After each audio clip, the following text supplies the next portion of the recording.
হযরত নূহ আলাইহিস সালাম 950 বছর যিনি দুনিয়ার হায়াত পাইছেন, ওই কিতাবে লিখছে ওনার যখন মৃত্যুর যন্ত্রণা শুরু হয়েছে, ওনাকে জিজ্ঞেস করছে, হে নবী নূহ, গত 950 বছর পৃথিবীতে ছিলেন, আপনার কাছে কেমন লাগছে? কতটুকু সময় ছিলেন দুনিয়ায়? 950 বছর কি মামুলি কথা? নূহ আলাইহিস সালাম কি বলছে জানেন? নূহ আলাইহিস সালাম বলছে, শোনো, আমার মনে হচ্ছে একজন লোকের একটা ছোট্ট ঘর, একটা ছোট ঘর, যে ঘরের এদিক দিয়ে একটা দরজা, এন্দিয়া ঢুকে এন্দিয়া বাইর হয় আরেকটা দরজা দিয়ে।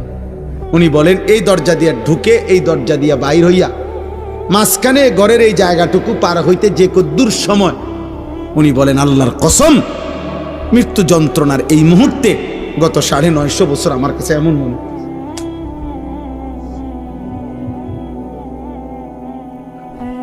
তিনি নবী,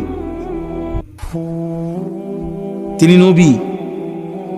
ওনার হালাত যদি এমন হয়, আমার কি হবে? আমাদের কি হবে?